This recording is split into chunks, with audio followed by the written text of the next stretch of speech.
The RotoGrinders Daily Fantasy Football Podcast is presented to you by Yahoo Sports Daily Fantasy. Back with the baller again this week. It's $250,000 with a $10 buy-in. And remember to check them out if you're playing some Daily Fantasy NBA, some incredible contests.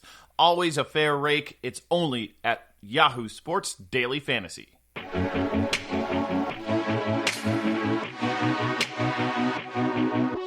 Hello, everyone, and welcome to the Gillcast. My name is Davis Maddock. You guys can find me on Twitter at Davis Maddock. If you have any questions, comments, or concerns about why I sound happy right now, it's because finally, we had a good week. We vanquished the fish. The people who decided not to play Christian McCaffrey took my games. Christian McCaffrey did what he what he does. He just gets 40 every week. That's who he is. I'm, of course, joined by my friends, Nate Noling and Sammy Reed. Guys, how are you doing? How are you feeling today? We didn't win a 1K heads up against a fish who's been trolling us, so not as good as you, obviously. This is a big day for you, Davis. I'm very happy for you. I am too. It's good to see the old Davis back. Even if it's only for a week, it's worth it. It's only for a week, but who cares? If we go back to losing, we'll have good shows again. It's just like the losing needs to intermittently be broken up by some winning. You know what I'm saying? Like, we can't have 16 weeks of losing. That's actually not an enjoyable show, I think. We were getting close to a threshold where people were just going to be like, I actually don't want to listen to this anymore because I think it's making me actively worse at DFS. Yeah, last week was easily the worst podcast of the season because you were just defeated. And Nate was asleep. Nate just woke up from a nap and was like, yeah, I played Matt Schaub. It was fine. Got away with it. I got Nate came in. He didn't even say hi or anything. He just started spouting off some target share numbers in the middle of the conversation. Well, I woke up. So I took a nap and I woke up and I'm like, oh, wait, they're going. And I was still tilting about Fournette. And I think I don't even remember what happened last week. Thank God Fournette was not on the main slate this week. I think that was a key to success. It was. You joke, but actually though, not having to pay 8.1K for Leonard Fournette against Houston was huge because pretty sure what would have had to have been priced for us to not play Chubb over him, Sammy? Probably 9K. I don't want to talk about Nick Chubb. I know we're going to have to, but we got to do it. But Jesus, Fournette when he's not on the slate, it's better for my emotional health because it's tilting. Okay, here's a good question about Leonard Fournette that I asked the Daily Roto subscribers today. With his pads on, does he weigh more than 300 pounds? I think he does. I think with his pads on, he's got to be over 300. Davis, he's not legit fat, right? Okay, Nate, you can say that Leonard Fournette is not fat, but in the peak condition of his life, when he was going to the combine, knowing that he was going to get weighed and be athletically tested, he weighed 245 pounds. That he is a big man. There are starting offensive linemen at D1 programs that weigh less than Leonard Fournette. Are we just calling him Fat Net from here on out? He's Fat CMC. But it was weird. I mean, this is neither here nor there. Was very odd. Reichwell Armstead actually had more receptions than him today. Yeah, Reichwell got a ton of work. I mean, they probably just knew that they were losing. It just, it doesn't matter or whatever. But Reichwell get the touchdown and Fournette not get the touchdown. But Fournette handled that side as usual. He handled his not going to score business. Davis, let's talk about your lineup, man. Let's let you. Well, we gotta talk about everyone's lineup because I actually think this was a super interesting slate to construct because there was only 2 locks. I think, right? I think McCaffrey and Samuels. And Samuels, yeah. I would say those were. And there was only there were 2 games with totals over 50. Green Bay and Los Angeles got there. Thankfully, I didn't overreact to that too much by trying to play Rivers or something, which was a team that I definitely saw out there. But this was I think, a gross slate. Like outside of that Seattle Tampa Bay game, this was like a gross projected slate, which like, it was not, there were not a lot of appealing plays. There just were not a lot of slam dunk plays out there. So like, okay, starting. There was no great value that I felt awesome about. And then the value didn't get me anybody high price that I was like excited about. Like what I noticed was really weird was that you either like at defense, there was like a thing where like if you were sitting at 5K at wide receiver, there was literally no one you wanted for $1,000. There was no 5 to 6K wide receiver that was playable at all, I think. And usually this is a bad situation for you, Davis, because you're like, man, I don't need the $1,000. Yeah, or I just play Robert Woods. The guy that I was kind of looking at for a little bit was John Brown at 6,100 and Juju Smith-Schuster at 6,300, both of which would have been abject disasters. So I'm really glad that I did not go that direction. Okay, so let's start here. We all agreed CMC was like 10 points better than Cook, right? Like It was not close. Yes, and I'm looking at CMC's percentage. I'm sure it varies, but right here in like the massive $25 double up, 49% owned. That means half of the people thought that 10K was too much for Christian McCaffrey, and he only 4x'd it. Like, no big deal. So you know what's crazy is that he was more owned in the $5 single entry double up. He was 60% in like the 22,000 person. Is it that people just got too sharp? Like they thought they were trying to fade that 10K to save like $500 and get cooked? What was it? I don't understand. Some website, I don't know. I'm not trying to talk bad about anyone, but what happened is some website or some projection system had Cook and McCaffrey close. That just has to have been what it was. There's no people would not have arrived at that thought of themselves. Like general like DFS playing people would have been like, oh, it's CMC. You just play that guy.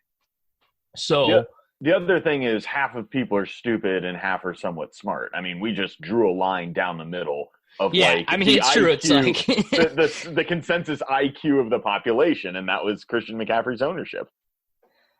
Yeah, I mean, I guess. If you really want to separate people into smart and stupid, it's not much more difficult than saying, would you rather play Christian McCaffrey than Dalvin Cook for $500 on DraftKings more? And if they said, if at any point your thought was, oh, like Cook is close, you're a sick fish. That's so bad. That's so bad. Well, good matchup. Tough run defense. Oh, was it a good matchup? Yeah, tough run defense. No way! You can't tell me people.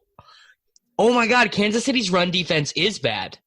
I just remembered this because of the matchup. Because Carlos Hyde crushed them, right? And Marlon Mack. Yeah. So that's what. Oh my God. Matchup, bro. Dude, I love when I find this stuff out after people have made bad decisions because of it, because then it's just so good. Okay, what do you think? What do you think Kansas City's rush defense is DVOA? Like 26, 27. 30th. Oh my gosh, dude! This explains everything. Hey, I love it. Sometimes you just got to check the DVOA.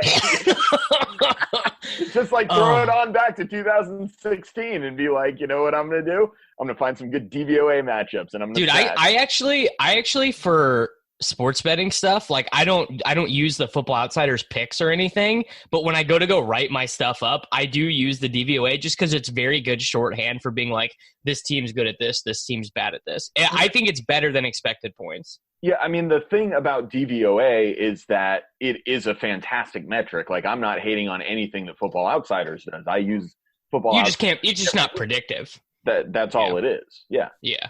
So that's not good. BMC had a season low in targets too. I mean, he literally only had 3 targets here. He could have 50 pretty easily. I know. It was not even he ran pretty bad. Yeah. Ran pretty bad to just get 40. Yeah. So I'll say spoiler alert, the sick fish that played me for 1K was one of these people who played Dalvin Cook instead of Christian McCaffrey. I will say this though, if Christian McCaffrey had gotten injured and stubbed his toe on the first play of the game and had left, I would have won by 10. So it's just if any of you out there are listening and we're just wondering how that contest went, that's how it went. It wouldn't have mattered because you would have committed harakiri at like 11 a.m. I would have. You're right. I would not have lived to have seen the result of the Right, game. Well, I probably would have actually made idiotic swaps. I probably would have swapped. I probably would have done a lot of swaps. You would have swapped Godwin's for Evans and would have made. And then I would have been rich. Fine. Yeah. Oh my god! I can't even talk about. Oh, this. when we get there, all of us are gonna have to we're gonna have to make like some like retributions to like the public because we are so stupid. Okay, so quarterback, I played Russell Wilson. I did not think he was a lock as we discussed last week, but obviously I'm coming at it from a different situation. Last week with Deshaun Watson, I got the 25-point game when Matt Stafford outscored him. So I'm like, well, it's really stupid. Obviously don't play quarterbacks because they all get 25. Russell Wilson got 45 today. So that's why people like to pay up for quarterbacks. I will say just running good does not change my overall thought. Had Russell Wilson really crippled my lineup and kept me from getting someone that I wanted, I would have played Matt Moore. That was the other quarterback that I was considering. What did you guys do at quarterback? I played Matt Moore. And Sammy, Nate played Brian Hoyer. I went James. No, I went Jameis. I should have played. How Brian did you end Hoyer. up on Jameis? What do you mean? How did I end up on Jameis? I don't even think Jameis is bad. I'm not even calling you a fish. I literally am just asking you. He had to have been 1% owned in your games. You had to have been the only one with him. I honestly don't look at quarterback ownership percentages at all. I couldn't even tell you. I'd have to pull it up. I'm not even. This is not me hating on you. I'm just actually asking. He was 8% owned in the $25 double up. I mean, he probably was the third. Okay. Owned. I would say he was probably the third most owned quarterback. I guess, yeah, people do. I mean, Jameis was a great play. I'm not even saying it was bad. There was 3 guys I was looking at, and it was Moore, Rivers, or Winston. I wasn't going to be able to get up to Russ. Well, you weren't going to be able to get up to Russ because you did exactly what you said you weren't going to do last week, which was change your whole lineup to get Darren Waller in. Yes, I jammed it in again. Can I wish so? If we had an editor for this podcast and it wasn't just me at my desk at midnight, I would like insert the clip of you talking about your lineup construction last week and being like, yeah, I just messed everything up to get Darren Waller in. It's like his Whopper wasn't high enough and he only got 7 targets and Foster Moreau is in there. And like you open up the slate this week. Could we also cut in you talking about how you're so stupid for paying up at quarterback? And it's a fluid situation. Quarterback is a fluid situation. For sure.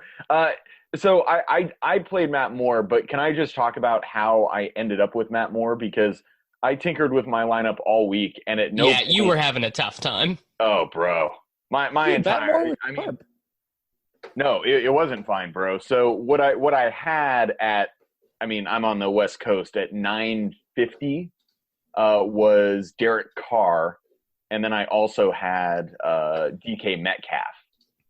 And – Which I mean, if we're gonna pound our own chest, I was like, Sammy, absolutely do not play DK Metcalf in cash, and he got like 30. Which should have been my first clue that he was just a stone lock. I actually here if we'll peel the curtain back even more. So obviously Drew Dinkmeyer and Michael Leone do all the projections and stuff at dailyroto.com, and I went through and did all my runs and everything just on Saturday just to see like what the percentages were like. And I run 150 lineups with no modifications just to see what the percentages are. And he was in 93% of the top 150 optimal lineups. And I was like, guys, I mean, he's a pretty good play, but maybe like 93% is like a little aggressive. And like we had his target share like 1% too high or something. But basically, I'm just an idiot is the main point there. I mean, the only idiot here is me. So kind of to paint the picture, I'm in LA this morning. And I've been at a wedding where I was like the best man. And so we were just drinking straight tequila. Like there was this bar and they wouldn't serve you shots. And so instead we did the only reasonable thing there was to do. And we just ordered like tequila on ice, like double tequilas. And we were just drinking straight tequila and went to bed at like 3 a.m. And I wake up just like hung over, just like feeling like dirt in this dark hotel room. And I just like lean over and break out my computer and I'm like not thinking clearly and I like have to yak and I'm just like, oh man, I can't play Metcalf. I have to play Allen Robinson. And so that was some and playing like you were like you drop on the show last week. You're like, I only play alphas. That was Sammy's. So like you got to get all-time beta fish move. Like such beta fish move. And can I give you a Chicago Bears statistic? Please, Davis, please don't. I'm in the first half of this game, they averaged 2.3 inches per pass attempt. So it's pretty good. I want to die. I need more tequila right now. I mean, did he even get like 5 points? I don't even know. He got 1.6. He had one Oh my god! I can't believe I have to talk about this. Did he at least get targeted like 10 times and like you have Sklansky bucks? No, he had 5 targets. I mean, I am bewildered. I am galactically stupid. Like you're not, but it's just like this is the thing. Sammy, why Allen Robinson, bro? Like why? Big Whopper, bro. He plays alphas. Big Whopper. Does he even have a good Whopper? Yeah, great. Back me up here, Nate. Big Whopper. He can't have a good Whopper because he plays on a bad team. That is incorrect. Davis, you don't understand what Whopper is if you think the quality of his team matters. Whopper is just a target share and then an air yard share equation. It has nothing to do with the quality of the team. So like guys on bad teams like Robbie Anderson and McLaurin tend to have like really big Whoppers. Yeah. He has a good Whopper. I mean, it was just that there was guys like Curtis Samuel that were so much cheaper that had better Whoppers too. I played Curtis Samuel. Oh, okay. Then you aren't a fish. Davis was a fish for talking bad about Samuel all week, which I didn't understand. I feel so vindicated by the fact that I won, but I would have been at like obviously I would have scored more points had I just played the Curtis Samuel lineup. Matt Moore though was clearly the cheap quarterback though, right? Yeah. But at the end of the week, I started thinking about Rivers too. I thought Rivers 5-1. I mean, the total for them, like for real, bounce up. So, like, I get it. Like, I don't think that's bad. I literally it was pretty much all Matt Moore for me. And then all of a sudden this morning, I was like, oh, crap. Rivers at 5-1 has to be in play at $300 more than. But I was able to get Jameis. And I always, anytime you can get Jameis going up against Seattle like this, I'm fine with Jameis at 6-1. Yeah, Seattle's defense is not good. No. Nope. Yeah, so Matt Moore, he was a really good play, and there was like the reason I'm really glad that I did not play that lineup was because it was I got Keenan Allen in there, so Keenan is like he's dust, dude. He has been cucked by Mike Williams and by Hunter Henry. Hunter Henry, Sammy, Hunter Henry is an alpha, bro. Yeah, he is an alpha. He's a big time alpha. Okay, so running backs. I cannot wait for the soliloquy on Mark Walton here from Nate Noling. Nate, just give it to us raw, buddy. This is crazy. This is absolute insanity. This was like you knew it was bad when you did it, and we told you it was bad, and you just were like, nope, don't care. I almost didn't. I didn't want to like talk Nate out of it just because I knew that if he played Mark Walton in cash, this moment would come where we'd be on this podcast and we'd get to hear it. And now the chickens have come to roost. Let's go. You know what's sick though, Sammy. You and I would have played him too had James Conner been active in this game. There wasn't a way around it. Well, yeah, but I played him. No, I know, but James Conner didn't play, and so there was no need to play Mark Walton. Who is Mark Walton? You didn't even know who this guy was 2 weeks ago. I didn't. I mean, he was on the Bengals last year. According to Brian Hill on the Takecast, he said Mark Walton was going to be hungry and he was going to try and get 100 rushing yards in this game. Yeah, well, if he was hungry, he starved to death, bro. Like, you know what's crazy is it was like the Stone game scripts too. Yeah, ideal game. Okay, all right, Nate, please. I mean, I just had him projected for workload. Nate, can you do it? Can you do this in your Davis dumb. Maddock making fun of Nate Noling voice? Can you explain? No.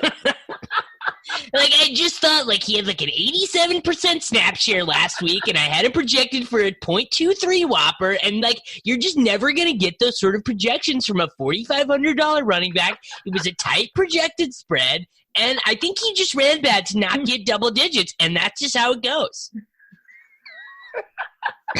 How did you play Mark Walton? This is an all-time Nemo Nolan move. Nemo Nolan. I had him projected for like 15% target share and like 60% of the rush. Well, 15% target share. That's just like there's no way you can. Way you can project him for that. Actually, I could. I mean, in week 8, he had a 17% target share. He had 4 targets this week. All right. Well, hold on. I have to uncheck him here in the optimizer because I excluded. Maybe I had him at 14%. But either way, I guess we had him at 14% too. So I had him as one of the cheaper. I had him as one of the cheaper running backs with like a decent percentage of rushing attempt share with a high floor that I thought he was going to see from passing work, and he was popping into like optimal lineups, and his touchdown percentage was like, or probability was like 0.2. And so it was one of those of like, basically even without a touchdown, he was still a decent play. And then I said, if he gets anywhere near a touchdown, it's just money on top. Like he's already going to have double digit points from just his passing workload and then his 10 to 15 rushing attempts. So it was one of those at $4,500. I just thought he was a decent value, and it was dumb. It was dumb. It was not. You don't play people who project well on a team that is tanking, and it was dumb. Well, I mean, here's the thing. A lot of people played Preston Williams. Well, I think a wide receiver on a tanking team is different than it's a little different, yeah. Well, it's different if there's very little risk of them like losing playing time. And there's not been one game this year where Preston Williams started and then was like benched during it. You know what I'm saying? Yeah, I guess with Walton, it was just like with Drake being gone, it was just him and Ballage. For some reason, they don't like Ballage at all. Like, I don't know. Or Ballage, whatever his name is. Kalen Ballage. I don't need to know accent in there, baby. I don't need to know scrub running backs, but like, but Kalen Ballage is a scrub. But Mark Walton is clearly in the exclusive range of just prestigious running backs who are definitely cash viable. It was bad. What was Mark Walton owned in your games, Nate? 7%.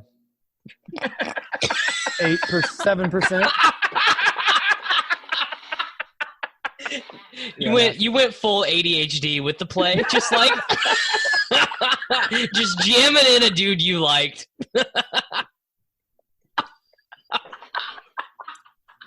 Oh, Nate. Oh, that's just wild. All right. Now you and I got to eat it, Sammy. Oh no. I'm pretty sure for this. I'm pretty sure there's like a decent chance Mark Walton outscored Nick Chubb. I mean, he did, but it was close enough. Outscore Chubb, but I mean, salary-wise, he did. Yeah. I'll let like you. Literally, dude. Never again. Never. You guys paid 7.3 for a running back on the Browns who doesn't catch passes. I mean, we paid 7.3 for Kalen Ballage. I mean, all right. In fairness, Chubb had 20 rushes and 5 targets.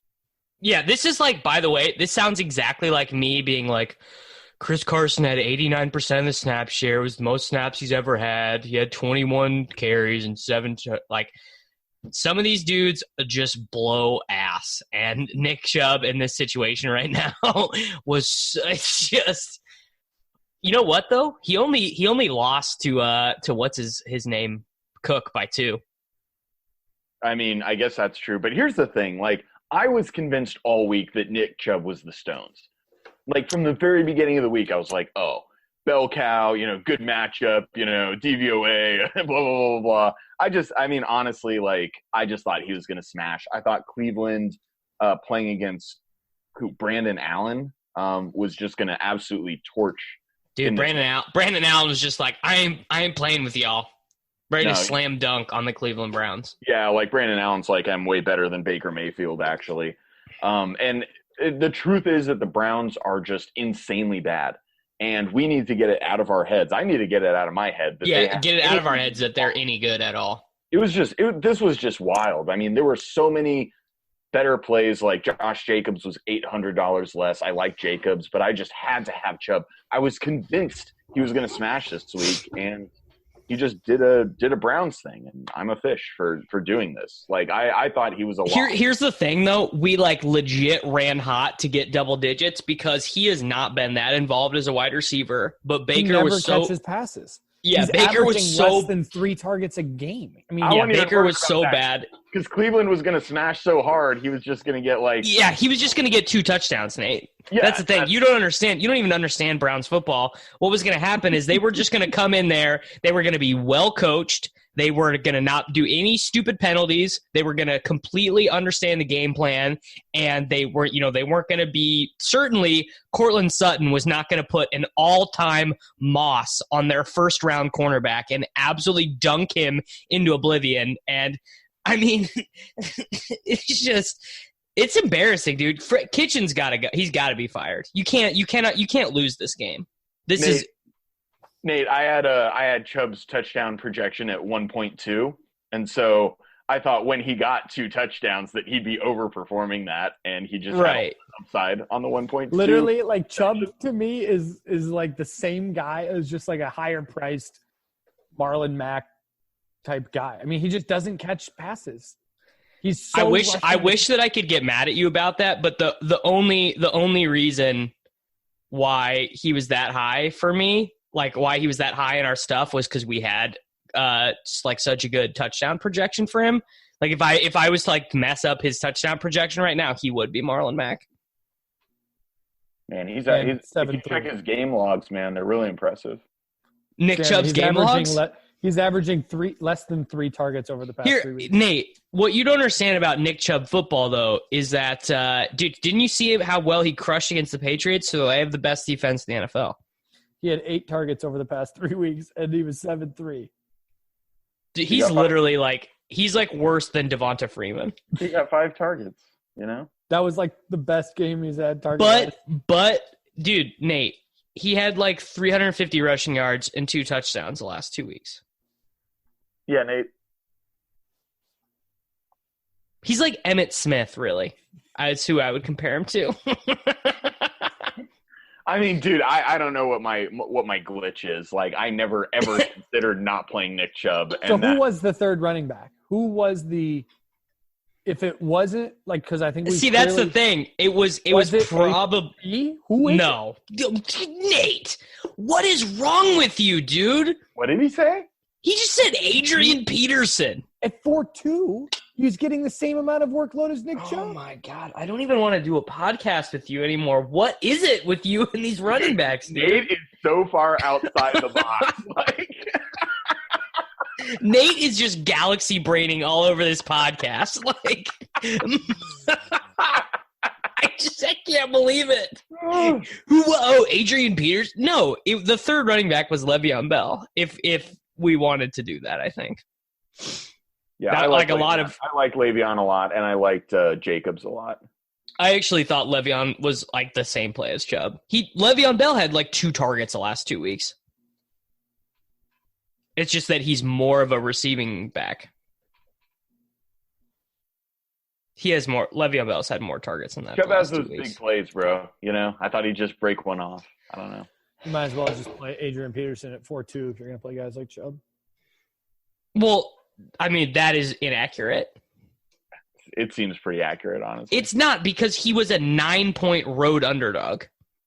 You know what? I'm taking the L.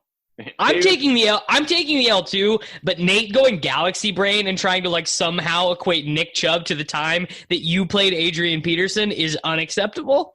Right. I mean, that was just the all-time fish move.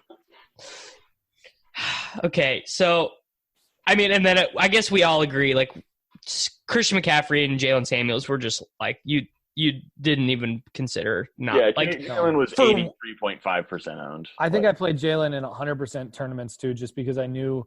Yeah, I locked him, and I think he was in. He was, even though he had a bad game, he was still in the winning lineups just because you needed that salary saver. Yeah, he put up 20 points. He's a wide receiver. I mean, he just gets so many of these dump downs. He's gonna. Anytime he plays a full game, he's going to see 8 targets. He caught 13 balls, bro. It's insane. I wish that I wish that James Conner would get targeted like that for my season-long teams. You know what I wish? That I didn't play Chris Godwin over Mike Evans. Okay, we gotta do this. All right, it's time for all three of us to admit we all know Mike Evans was a better play. We all know Mike Evans is a better player. We all know Mike Evans has a higher ceiling. And the only reason that all of us played Godwin was because Mike Evans had a big game last week, and we thought that it was Godwin's turn this week. And I need everyone, even Nate, to admit it, because Nate can shake his head and say 0%. That he doesn't think that, but there's not one data-based reason to play Godwin over Evans. Not one. I disagree 100%. The reason I played Evans over... I agree 100%. Okay. The reason I played Godwin over Evans is because Godwin had a higher floor, because Godwin's target... He doesn't. He does, though, because his ADOT is not as high as Evans, which leads towards a higher volatility projection for Evans, because Evans is going to have a lower catch rate based on his ADOT. So Chris Godwin, when you look at his range of outcomes, had a higher floor than Evans, where Evans has a massive ceiling. And I just fished it because I didn't. Nate, I literally don't buy this at all. Mike Evans is based narratives. I have no, Davis. This is legitimate. So, and what you're saying is also legitimate. So I kind of felt the same thing. I reasoned that I think that the ADOTs were 11.4 versus 13, Nate, coming into this game. Yeah. That I wanted the lower ADOT player because of less volatility, blah blah blah blah blah. But that was honestly just justification for playing the guy who didn't go off last week, because they seem to alternate. And at the end, I think if I look deep down into my core, that's why I did it, and I really regret doing it. When I make a bad play, I'm like so tempted to just fucking mute Nate's feed right now. Like, I really just want to mute him and just like let him sit there and explain like all these reasons, when I know that if he was on Truth Serum right now, he would be like, yeah, I just did it because I knew. Davis, I play numbers. Nate, numbers. Adrian Peterson, Mark Walton, Godwin. I play numbers. I jam in Mark Walton when he's projected good. Hey, Nate, you know what I haven't been able to say to you for a long time? It's art, bro. When you're creating a cash lineup, it's really an art. There's really some subjective nuance that you have to apply to it, and I think maybe you forgot that this week. Davis wins one game, still down 95% ROI on the year. And he's giving it up. String 2 weeks of winning lineups together, Davis. I've really missed this. I've really missed when Davis has a good week and then can dunk on Nate. So here's the thing. Pound that Red Bull, Nate. Here's the thing. Mike Evans is just straight up better than Chris Godwin. There's just literally like Mike Evans is going to finish this season that we are in right now as the number 1 wide receiver in fantasy football. And even though he took a straight 0 in a game, that's amazing. He against New Orleans in a game where his team scored 24 points, he had 3 targets, 0 receptions, and don't forget the horrible game against San Francisco, 2 for 28 when he had a horrible flu. And your favorite fantasy football writer was definitely like writing about how Mike Evans was washed in week 3. But the thing about Mike Evans is he's going to be able to do that. He's going to be like Fitzgerald. He's going to be able to do this till he's like 36 because he doesn't even run. Like, he just jumps, and you can jump until you're 35. Tell that to Kelvin Benjamin. Fatjamin. Yeah. That's actually a good transition because Curtis Samuel. Mike Evans is just nuts. I mean, he literally has a 27% target share with a 15 ADOT. Nobody who's above a 25% target share has even like an above 12 ADOT, and he's above. Jameis doesn't care, bro. Jameis just looks for that 13, and he just tries to get it in the general vicinity. Were you guys watching the afternoon games? I didn't see any games. I was traveling. Okay, so Nate, did you see Brashad Perryman's touchdown? Yes. Yeah, I was watching the whole game, sweating it. Literally, it was a Mike Evans target that a Seattle defender almost intercepted, and the ball just went straight up in the air, and like Perryman heads up play just grabs it out of the air and lands in the end zone. It was a great play, but it was like the most Jameis Winston play ever. Like, horrible, horrible throw. Every quarterback at every level is told not to make that throw, and he gets rewarded with a touchdown. It was great stuff. Okay, I mean, so we should have played Perriman over Chris Godwin. Godwin got 13.9. So, like, that's a pretty good floor game. Right? Like, that's why you play the guy with the lower ADOT, because, like, this game that we're all tilted by, he got 14.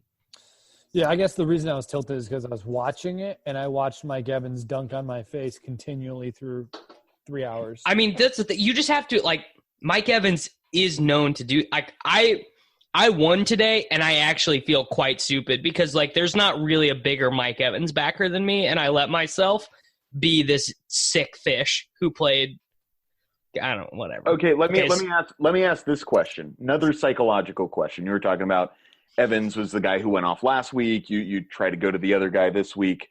The fact that Godwin was $100 more than Evans. If you have the extra $100, do you feel psychologically compelled to spend it? No, because I had decided that I liked Godwin more. Like, I decided that I was playing Godwin, so it didn't really matter. And it, like, with the rest of my lineup, the $100 wouldn't have mattered for. Well, I actually guess it would have mattered if I would have wanted to play Curtis Samuel. But I just approach DFS differently than you guys. Like, building hand lineups, looking at how much dollars you have left, it just seems like a mentally weak, psychologically biased way to play. My man who played Mark Walton is telling us that we're being psychologically weak.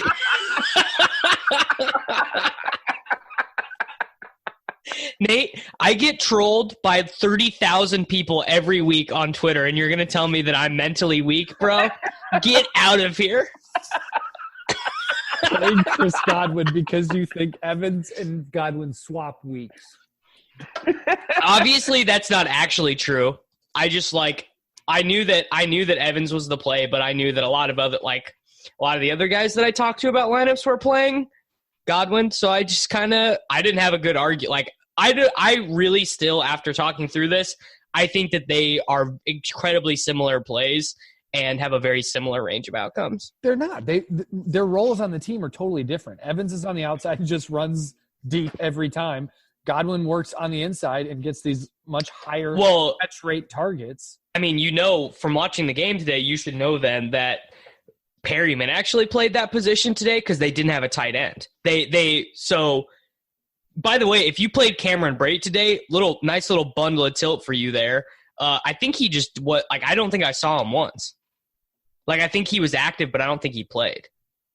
Yeah, he put a damper on some of my Jameis Evans stacks. Yeah, so I think they just ran a lot of 11 personnel, which was why there was more Perryman. Yeah, I don't know.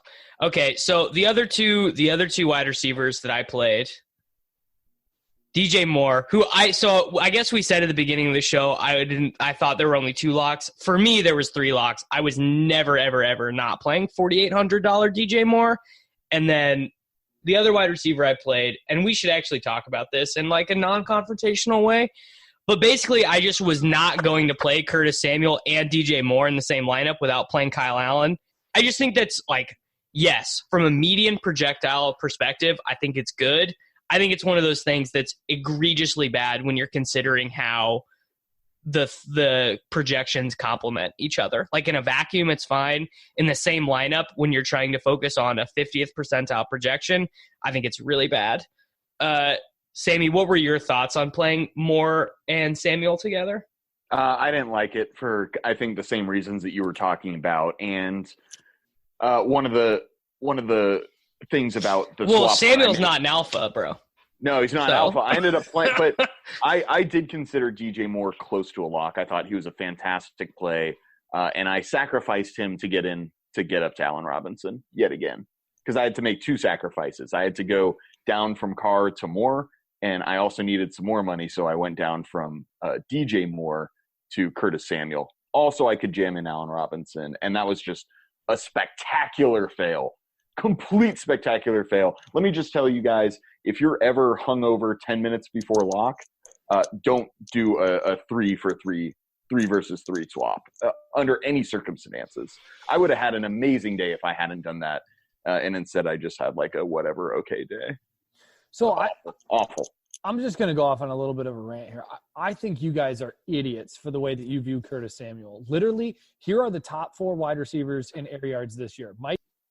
Nate's literally on mute, and he doesn't know it right now. I literally just muted him because I don't. Jones, Curtis Samuel. He's 4th in air yards on the year, and he was $4,300, and he runs a 4.3. Like, what is wrong with you to think that he is not an alpha? What's funny is that so Nate just makes this whole argument as to why Godwin was the better play than Evans based on average depth of target, based on target conversion ratio, and then literally gets to Curtis Samuel and DJ Moore and just completely flip-flops. And he's like, one of them has way more air yards, blah, blah, blah, blah, when like DJ Moore just gets 10 like slant targets a game that like even Julian Edelman can convert. It's like the easiest money ever, the routes that DJ Moore runs. I played DJ Moore. I'm saying you didn't think Curtis Samuel. Yeah, Moore was a better play because he's better. No. Curtis Samuel at 4.3, fading those. He was, if he played for a different team or if their team total was like 30 or something and it was fine to play 4 players from their team, I would have just played Kyle Allen and done that. But it's just a mess from a correlation standpoint to be doing that all in the same lineup. Especially when you also have CMC. Like, how many touchdowns? Yeah, okay, so I guess I should restate. If it had just been those two and I didn't have CMC, fine.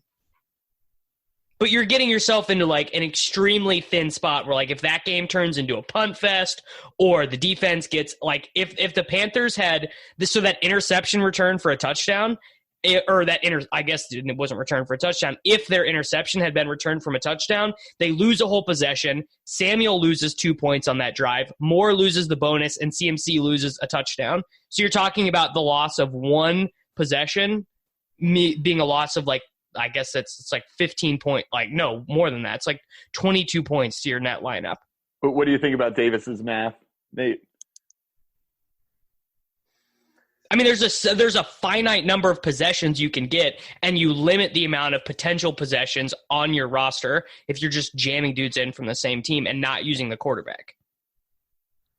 I don't disagree with your overall. I am right that the correlation is a nightmare. Where you disagree with me is me thinking that Moore should be projected for more points than Samuel. Yes, and I also think to look at Godwin and Evans when we're talking like 7K versus 4.3, I think it's much wiser to take a 4.3 guy who's a high ADOT, higher upside than it is to take a 7.3 guy, because if the 7.3 guy hits his floor, you are screwed from your lineup. If a 4.3 guy hits his floor, you're not screwed. Where a 4.3 guy who hits his ceiling. Moore is just like so clearly the better player for DraftKings scoring. I can't even argue with you about it anymore. You literally have. He gets more targets, he gets easier targets, and he's just run horrifically bad on touchdowns. Moore was the better play. I don't Moore, think Nate. It's like they're both fine, but just objectively, Moore was better. Yeah, and Nate, I played him I don't both, think so. I don't think Samuel's a bad play. I played it. Yeah. So yeah, I thought both. he was a good play. I played him both. I just think almost 4.3 to fade Samuel seems like a mistake, and it could have been much worse for you. I mean, I would have been fine regardless. My team was good. Davis has one good week, and it's. So we can talk about the bet. Like, this is the one play that I'm actually like, this is just objectively not very good. Yeah, my Waller play. No. We'll get there. I played super cool Cole Beasley at $4,100, and the 2v2 I had. I'm very glad that I made the decision. My decision was Jarvis Landry in the Washington defense, which I thought was fine, versus Cole Beasley and the Steelers defense. I kind of thought the Steelers defense was a priority because I just thought they were, I don't know, $600 underpriced, and Beasley, whatever, like he's a fine play. He's like, and what actually swung it for me was that Duke Williams wasn't active, who is just a guy who has stolen some of the slot snaps for Beasley. Like, he's just like left the field for Duke Williams a couple times over the last 2 weeks. And so it's like, if that slants 2 extra targets, 1 extra target, whatever, to Beasley. That's fine. And Beasley scored a touchdown on the Bills' first drive of the game. And you knew immediately. Yeah, I was like, it's going to be a good day. And then he got 2 targets the rest of the game. He got 2 targets the entire game. He didn't even get 2 more? No, he had 2 targets the entire game, 13 yards. Buddy, when you're hot, you're hot. It's just an art. It's just an art. I mean, here's the thing. Cole Beasley is not as bad of a play as you guys think he is, and he was not as good of a play as I thought he was. He has had some very high targeted games this year. It just was not likely to happen in this game where they were 9-point favorites. It's wild that you played Cole Beasley. Like, there is somebody out there right now, Davis, saying, God, this guy beat me, and he had Cole Beasley in his lineup. There's someone right now looking at this and tilting. So, here's the thing. Curtis Samuel clearly was the better play, right? No, I'm absolutely not arguing in any way. Why don't you just say Preston Williams, bro? Yeah, Preston too. Yeah, I was never gonna do that. But I would have played Curtis or Preston over. Dude, if I had my wits about me this morning, and well, not been in a pool of sweat and tequila, I would have played Preston instead of Curtis. You know who I said when the news first came out that we should play was Pascal. Yeah, who smashed. True. Yeah. Pascal was good. There were, if you look at these $4,100 wide receivers, this is crazy. Renfro had a good game. Pascal had a good game. Olabisi Johnson scored a touchdown. Taylor Gabriel led the Bears in receptions. Like, there were like a bunch of dudes you could have played right there, and I picked one of the worst ones. Objectively, the worst one. I mean, what do you have his target share at? I'll have to pull it up. I wouldn't even know. So one stat I found out about Preston Williams when I was looking into things this week, he is second behind Mike Williams in target share in the red zone. And it's just like they go to this guy. He is, it's tough to say because they give Devontae Parker a number of looks too, but Preston Williams is kind of becoming the alpha on that team. So he fits in. He fits in with your theory. That's right. Alpha Preston play. Williams was a good play. I'm not saying Preston Williams was a bad play. I was saying Cole Beasley was a bad play. Oh, and he was, yeah. I had Cole Beasley projected for 22% target share, Davis, for what that's worth. At like a 1.3 yard A dot. It was 8 A dot compared to Preston Williams with a 21% target share. So how many DraftKings points did you have him for? Lower 6.9, fit was 12, and then my upper was like 19. He has no ceiling. Yeah, no, we had him for 12 too, which made him one of the looks like 16 positive value wide receivers of the week. It just was not a high scoring week. The team totals were all really low. I don't know. There were so many guys in the 4K range that I thought were good plays. Like I thought. Well, I'm not like Cole Beasley. Clearly, was not like the guy who I actually wanted to play was Mike Williams. Yeah, Landry, Samuel Williams, Moore, Preston Williams. I liked all of them more, but I thought playing the Steelers defense was pretty important. Yeah, that was. I didn't even think of this. I wasn't anywhere near the Steelers D. So you're wild. You guys were sharper than I was. I played the Vikings D. What? That was so freaking stupid. The Minnesota Vikings defense? Nate, I played like 400 teams this week. I don't think I played them once. Dude, They were you played Walton in the Minnesota defense. And wait. Knowing is in full effect. They were 2.7. They were 2.7. The Panthers were 2.8, and they were the nut defense. Yeah. The Panthers are like when they're under 3K, they're like the best value defense. Ryan Tannehill. Did you have the extra 100, Nate, to go to Carolina? I didn't need the extra 100, bro. No, I did. I would have gone to Carolina. But I would have. I could have played the Steelers, dude. Hey, he doesn't build his lineups by hand because he's psychologically weak, or he's not psychologically weak. So the Vikings defense was just in there. Just a psychologically strong move.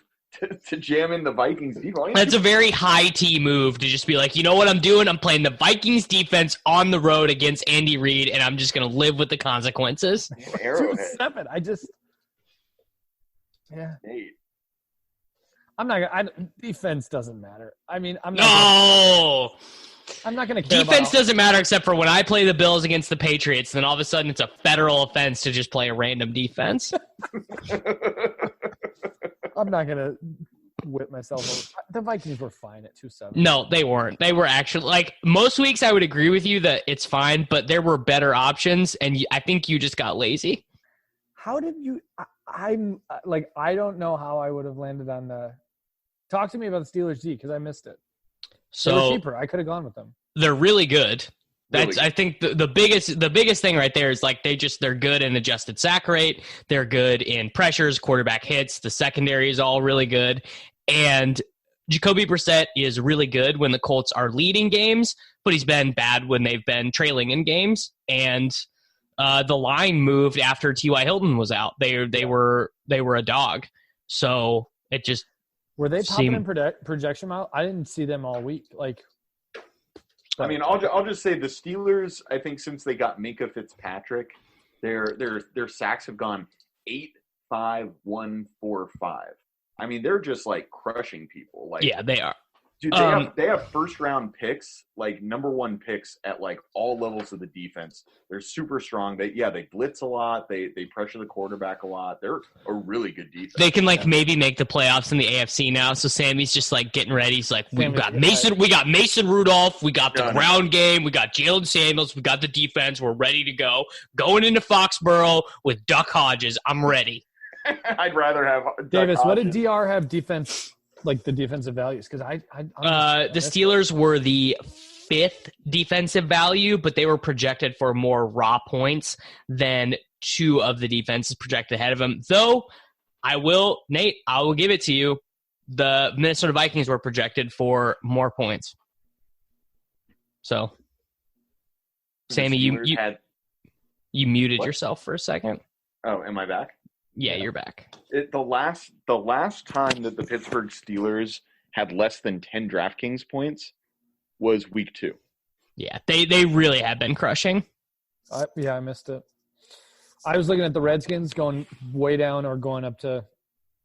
So we actually probably should talk about the Reds. How many points did they end up getting? I don't know. Let me look. I actually thought playing them. I considered them.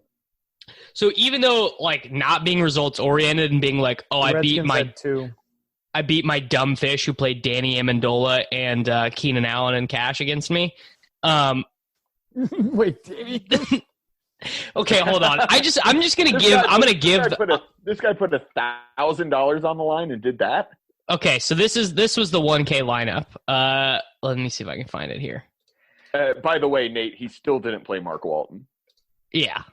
So this guy scored 136 points. He played Ryan Fitzpatrick, Le'Veon Bell, Dalvin Cook, Keenan Allen, Danny Amendola, Chris Godwin, Jack Doyle, Jalen Samuels, and the Steelers defense. And he was 18 points down, and he knew he was going against he knew he was going against one of Stafford, Winston, Russell Wilson, Derek Carr.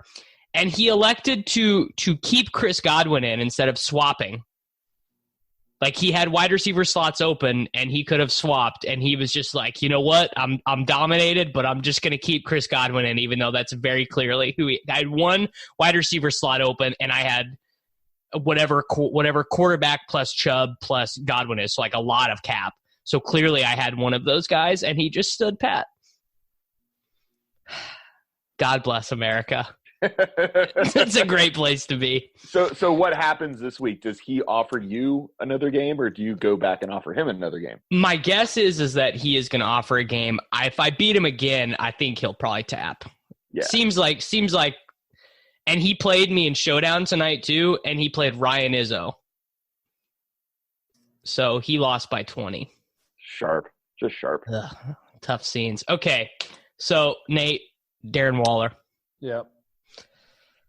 What happened, buddy? Well, I thought we got you off the Waller, and you just we took our eye off you for a second, and you went back for it like a little crack fiend. to that.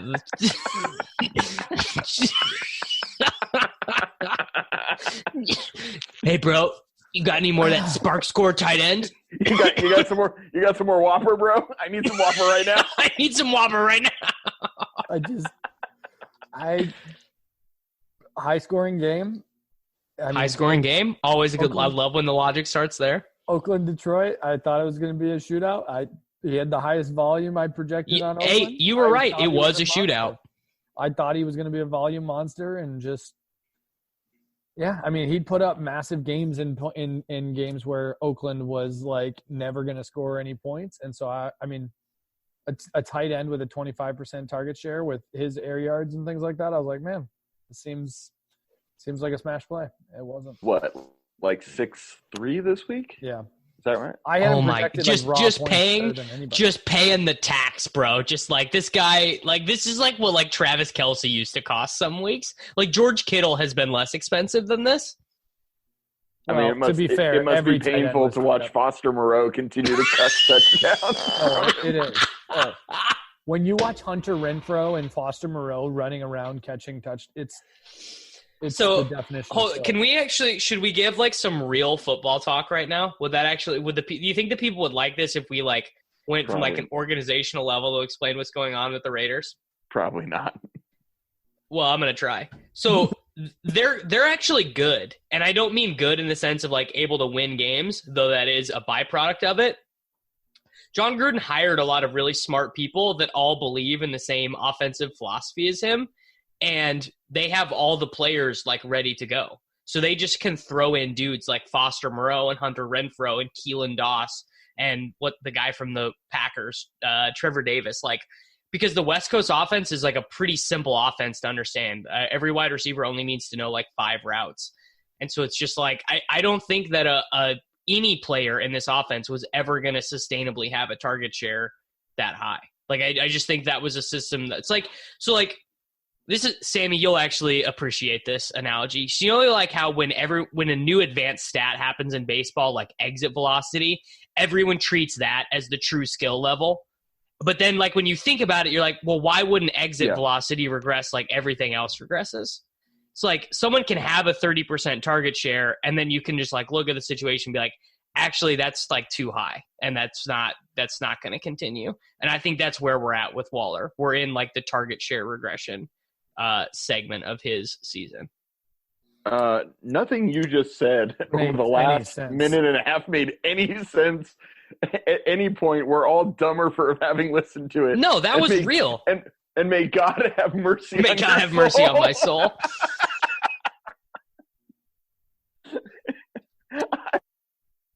Talking about. Davis, I don't know what you were just. It makes sense in my head. Put it this way. If Zay Jones and Foster Moreau continue to outscore or out-target Darren Waller, I will be surprised. I think 2 is probably – we just saw Darren Waller's low for targets on the year. I think that's like a lock. Yeah, 2 will be a low, but I would definitely say that he is unlikely to continue to see double-digit targets because of the way the offense works. Yeah, West Coast, they can bring people in. Because they hired some analytics guy. I don't know. No, it doesn't. So the coaching staff they only run 5 routes, Nate.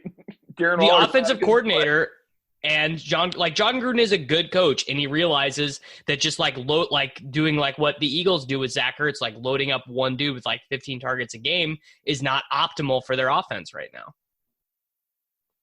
God, how good of a play was Zach Ertz? Yeah.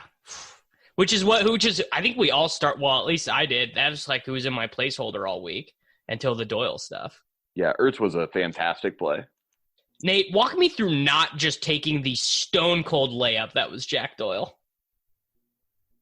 I don't think Doyle was a stone cold layup. His floor was like 2. He was a layup. No, it could have easily been a game where Ebron scores that touchdown. Like, you literally got the thing that Doyle wasn't supposed to get, which is the touchdown. Like, Doyle was supposed to be a play because of the high target floor, but not get the touchdown. Instead, he got the touchdown. Like, you ran lucky with Doyle. I mean, I'm not even saying anything about the results. I'm just saying from like a projection perspective, he was just the easiest play, I thought. You know who I was going to play before Hilton got ruled out and I played Doyle? I was going to play Noah Fant. I was big on Fant this week. Yeah. Yep. Walked in the 75-yard touchdown. Yep. That one hurt. Davis, I had him in some GPPs still, so it like worked out well. But I wish I'd stayed with him, being like kind of result oriented here. If your mean target projection for a guy is like around 5, which is what like I had for Jack Doyle, their floor could be legitimately 0. Like with a 5. I played Cameron Brate last week. I know about tight end floors. So that's where it's like with Darren Waller, like his mean target projection, his floor is so much higher than every other tight end. I don't even disagree, but his price is now a lot higher than all these other tight ends. Like dude, Hunter Henry was Nate. It was not good. If you were gonna not play Doyle, you should have played Ertz. Yeah, 6.3 is a rough season. That was not good. Yeah. I just don't get in me about like fading Doyle being a slam dunk. I didn't say a slam dunk because Doyle is never explosive. I said a layup, which is very different. Right. It's just one of these things, Nate, where it's like you are paying down at multiple positions. You're playing Mark Walton, etc. So you can jam in Darren Waller like he's going to break the slate open for you. Like he would have had to have gotten like I always say like egregious numbers when I say this, but he would have had to have gotten like a lot of points to make up for the other sacrifices he made. Almost like his season average of like 15. I mean, I just said that I think his target share is likely to regress from the point that it is at now. That's fair, but to expect regression to come in the highest total, like that, the best game environment he's been I do not disagree with you anything about the game environment, but I like also the same argument could be made for Hunter Henry, who is like slightly cheaper and has been like a stone cold target monster since getting back. Another Chargers tight end catch a touchdown, and you're like, oh no, he just cooked Hunter Henry. That never happens. Yeah, there's no Foster Moreau on the Chargers because he's on the injured reserve. Like every Charger is just injured. Yeah, Waller killed me. I still had a profitable week, but Waller hurt. Yeah. Tough scene, buddy. Tilted. And I was really tilted to see Jack Doyle, like all those people luck box in that touchdown. I mean, the dude got 4 targets. If you luck box the Jack Doyle touchdown, make sure to @Nate on Twitter and tell him why Jack Doyle was such a layup. The dude had 4 targets and got the touchdown. I mean, ugh. But I mean, like that's just like twice as many as Waller by my math. Yeah, if we're gonna talk about the results, I believe he out targeted Mr. Darren Whopper, if you will. Darren Whopper.